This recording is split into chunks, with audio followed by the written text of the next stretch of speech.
Fate is a cruel mistress, in which everyone cannot avoid.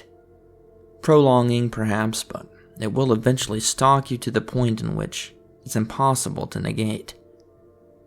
The story begins quite some time before the actual event itself. I was young, and my sister and I were staying at my grandmother's home, which happened to be located on a reservation. My dad's side is Native American, but he left some time ago and hardly ever visited. All that he has left is his mother, who isn't on good terms with my father. But my mother thinks it's important to still stay in touch with my grandmother. My sister Emma and I were about 7 at the time. My mother dropped us off at the small home located practically in the middle of nowhere in the Pacific Northwest. Rain and trees were abundant where everything else seemed to be miles away. That included any types of stores and neighbors of any kind. My grandmother's home was average, but the land that she owned was quite large. She had a barn with an old single horse named Lady that roamed the fenced area of her land.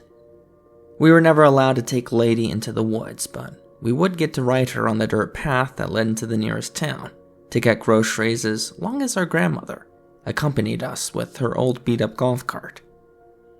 Our grandmother was kind of careless about basic safety, but was oddly strict about keeping the traditions of her heritage. For instance, we were not allowed into the woods, on any circumstances. We weren't even allowed to whistle during the nighttime, regardless if we were inside or not. However, she smoked quite a bit in our presence and left the fridge full of beer unattended. She even bought us a trampoline for her house, which we loved, despite my mother specifically requesting that she didn't after my sister broke her arm at a friend's house while jumping on a trampoline. During one of our visits, our grandmother got very sick. The doctor she normally saw in town must have been away on business.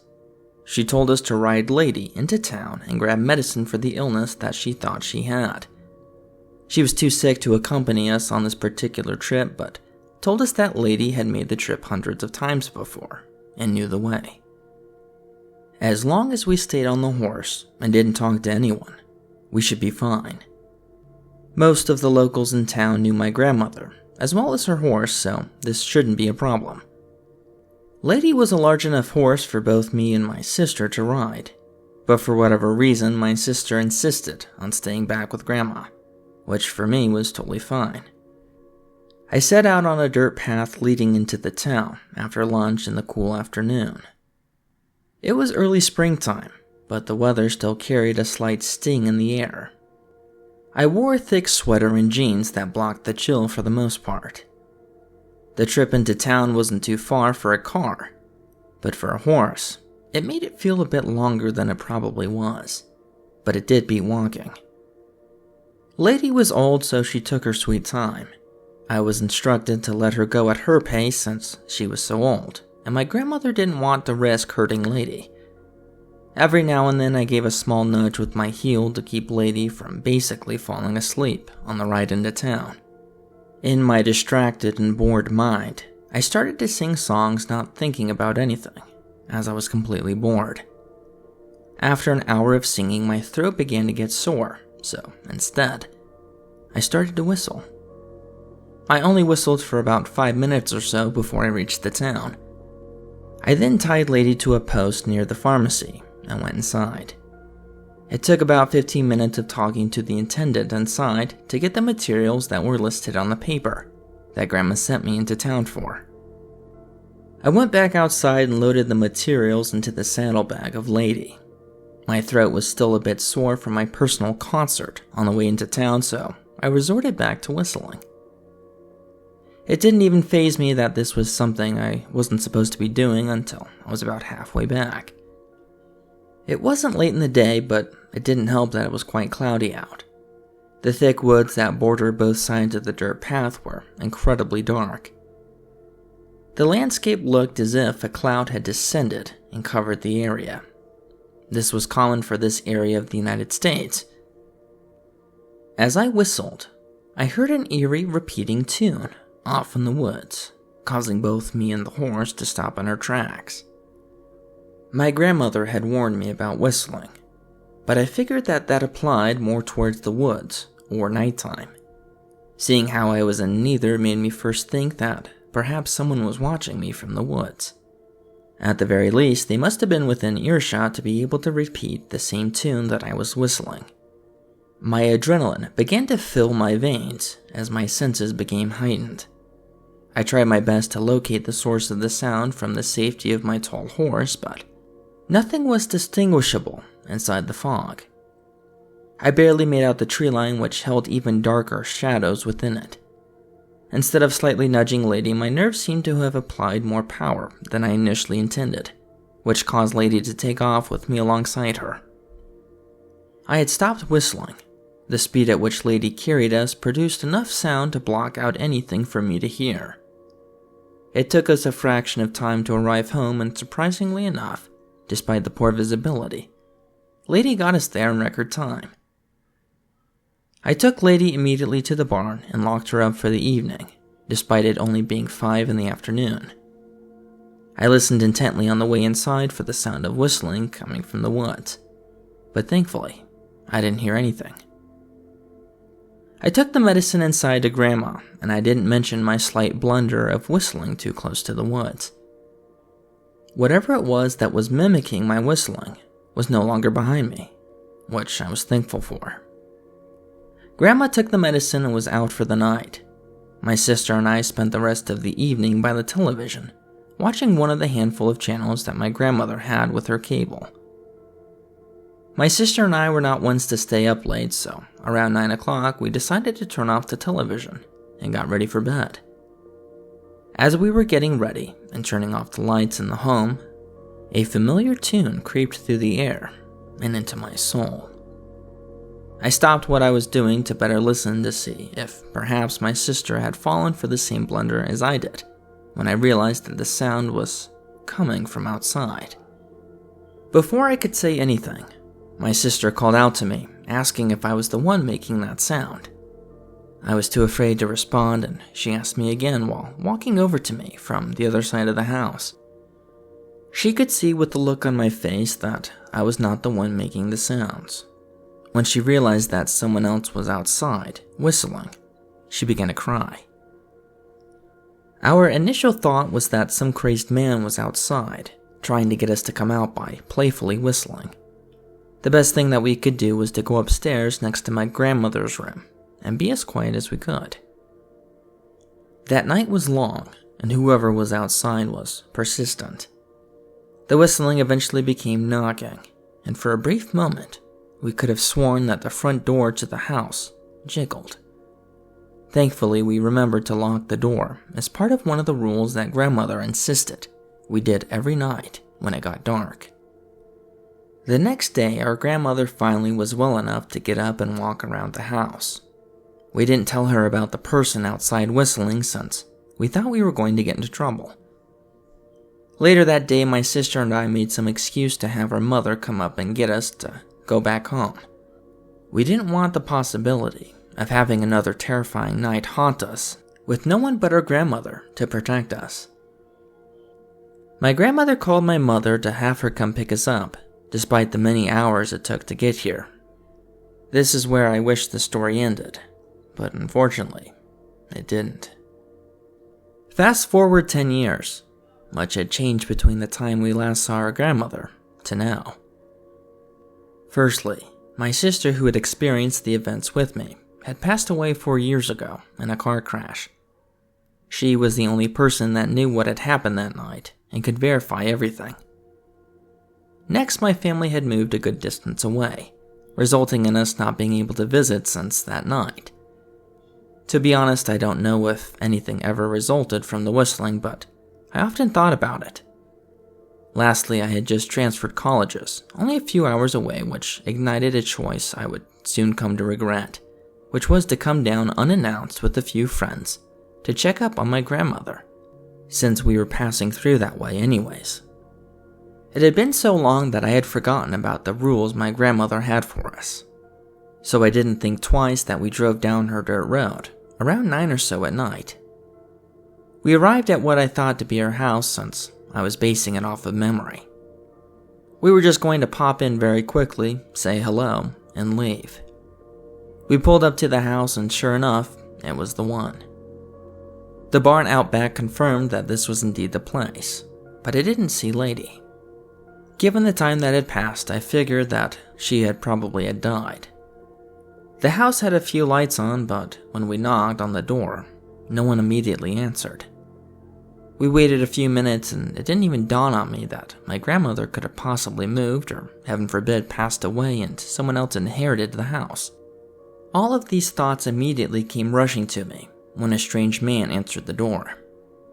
"Hello?" said the old man, whose face was partially covered by the door and the poor lighting on the front porch. His voice was that of a chilling nature, being deep and raspy. Hi. Is Margaret here? She's my grandmother." The man was quiet for a moment, and even though I couldn't really see his face, I could tell that he was confused. Before I was about to speak again, he chuckled and said, "Oh, of course. You must be Emma." That was not in fact my name, but rather my sister's, which I politely corrected. "Ah, yes. Come on in," the man replied and opened the door ever so slightly more. The female friends I was with gave off trepidatious glances, seeing that we were entering a strange man's home. We slowly entered the home and a light relief washed over me, and the home looked practically identical when I was a child. The usual decorations that my grandmother loved still laid in a similar position all those years later. He then guided us inside and told us to have a seat while he went to go get my grandmother. The house felt different than anything I'd ever experienced. Instead of the cozy small feel I was used to growing up, I felt on edge, as if at any moment a jump scare was going to happen, like in a horror movie. I could tell my friends were also feeling tense, but probably for other reasons.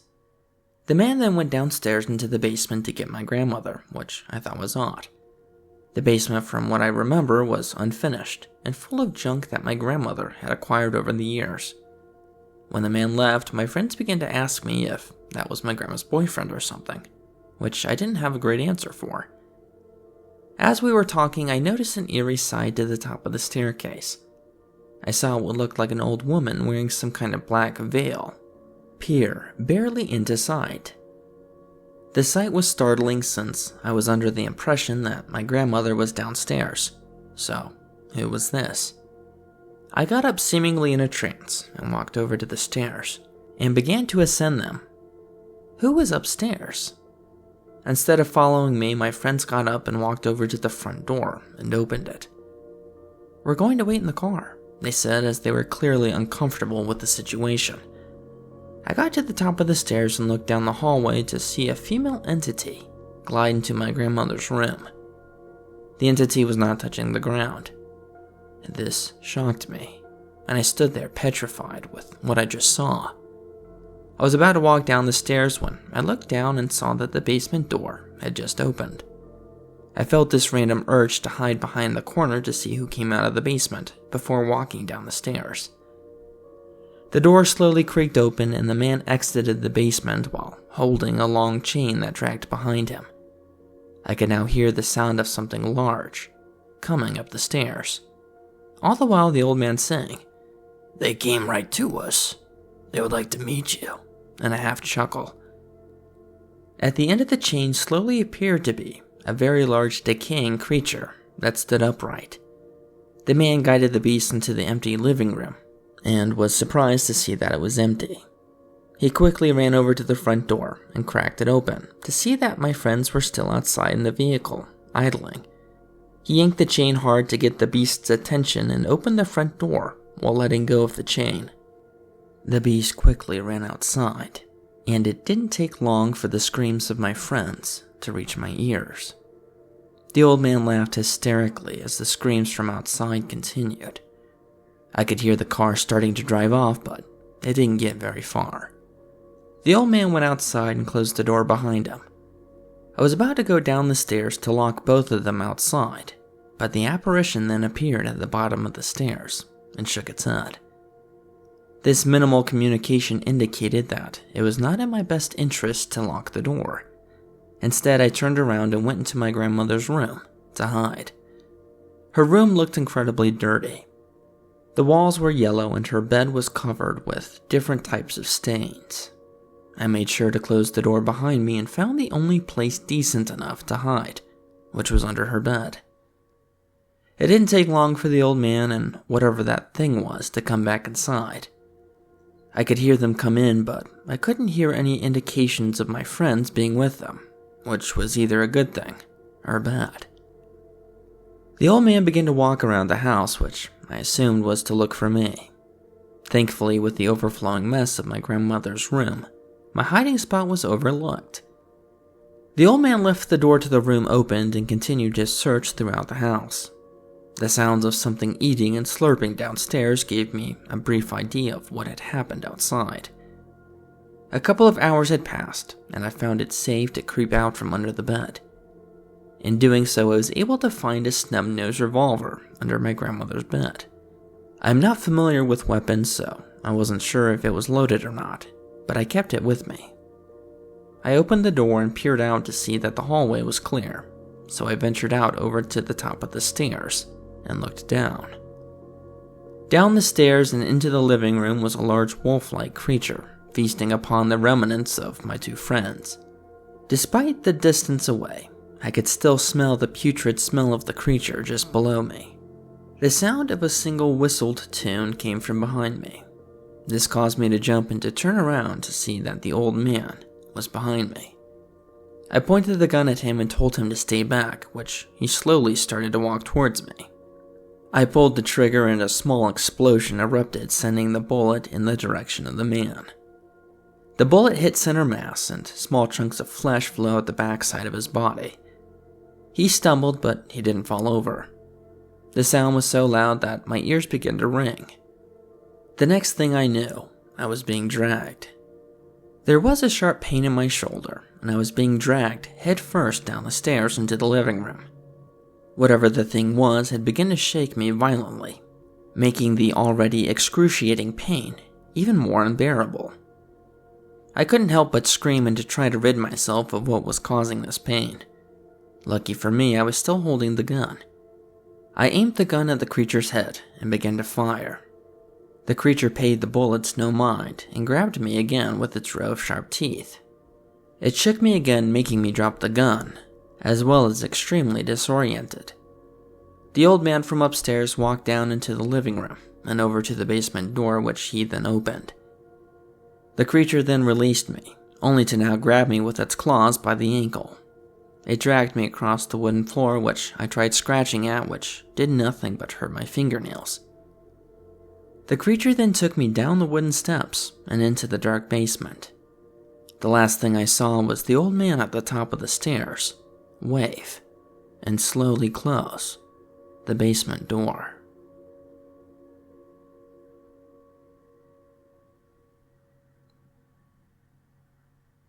Story submitted by Strange One. I know this video's old and no one will probably see this, but I wanted to share my own Skinwalker / Wendigo stories. I have two from growing up in a rural town in Washington State. I've never seen them, and honestly, I hope I never do. The first time was when I was 4. We were living in a house with dense old woods behind it, with a steep 30-foot drop off into the river below, not 15 feet from the tree line. My mom didn't want me anywhere near those woods, unless she was there watching me, which I understand now, but as a kid, I was so mad that I had all these woods right there that I couldn't be in. It was dusk. The sun was behind the trees in the mountains, but still lighting the sky. I had this yellow plastic tricycle that I had normally left under the covered patio we had, but for some reason it was now at the end of the driveway. My mom told me to go get it and bring my trike back under the patio, and being the independent 4-year-old I was, I skipped out and down to the end of the driveway. The driveway was pretty long, and maybe it was because I was dragging my trike back as well. It seemed like it took a while to get anywhere. The sky was getting darker, and I heard the bugs and frogs go quiet when I was about 2/3 of the way back. Then I heard my mother's voice, calling my name from the woods. I automatically responded with a, "Yeah?" "Come here," my mom said from the woods from behind my house. Thinking nothing of it, I parked my trike under the patio and started walking towards the back of the house. I had only taken a couple of steps before the logic part of my brain kicked in. My mom doesn't like being in the woods. Why would she be in the woods anyway? She was washing dishes last I checked, and she wasn't anywhere near being done. Then I realized it sounded off. It was my mother's voice, but it wasn't. It sounded forced and gravelly, like my mother when she lost her voice due to an illness for a few weeks. I felt so exposed, like Bambi's mother stepping out into the clearing, the hunter's rifle aimed and ready to fire. The final nail in the coffin was a clang of a dropped plate. My mother was inside washing dishes. I could hear her. Whatever was calling for me was not my mother. Panic flooded my veins and my breath choked in my throat as I backpedaled without thought. I took 2 stumbling steps, afraid to take my eyes off the tree line when I heard my mother again. But this time the mask was slipping. The voice was deeper, raspier, more animalistic as it roared. "Strange, come here." With all the audacity of a terrified 4-year-old, I cried, "You're not my mom." Then I turned and ran.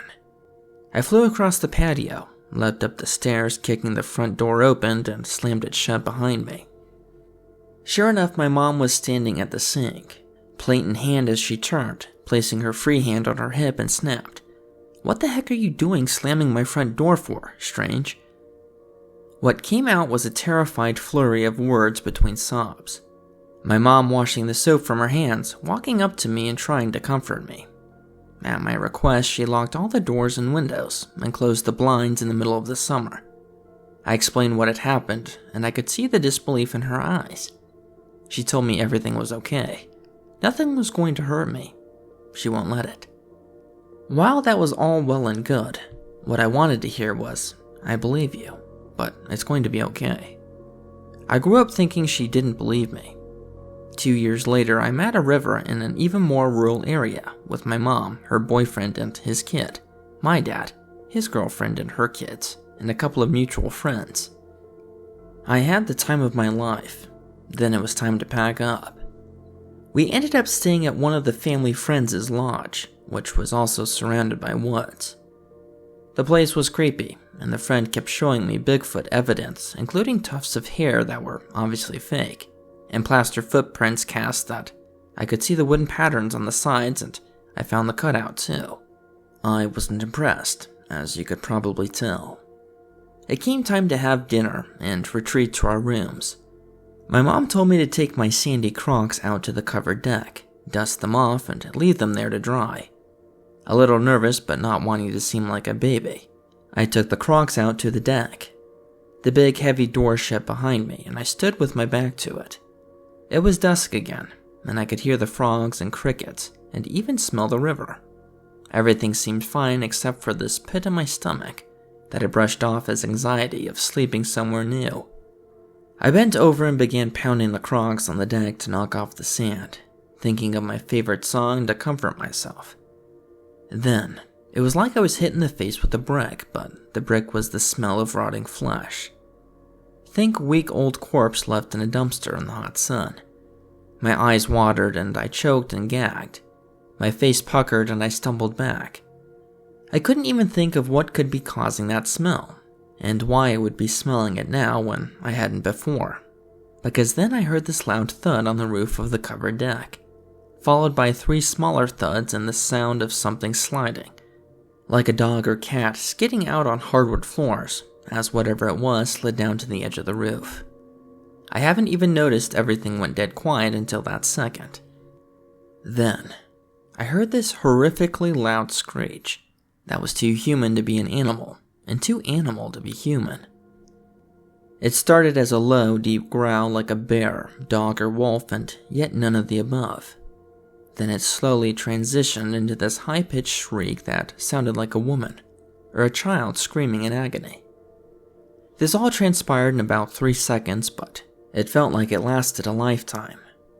Once again, an almost paralyzing wave of terror washed over me as I stumbled back into the door, my hand flailing until I found the doorknob and twisted it, the door popping open, and I threw my body weight against it, dropping my Crocs through the door as I dove through and slammed it shut behind me.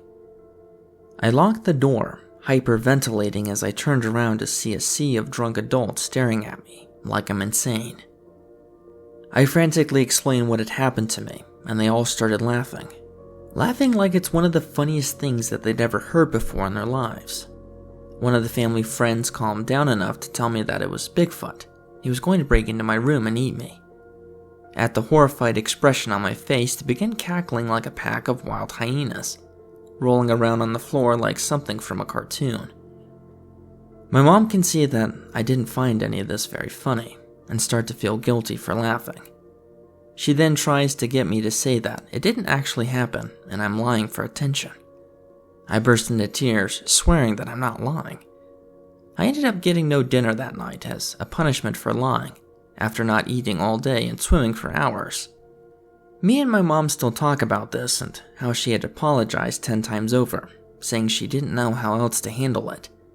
I just can't get that sound out of my head, and I can't stop remembering crying myself to sleep as I listened to them partying until the morning hours, feeling something watching me from my window, but being too scared to look and only feeling it leave when my mom stumbled in to go to sleep.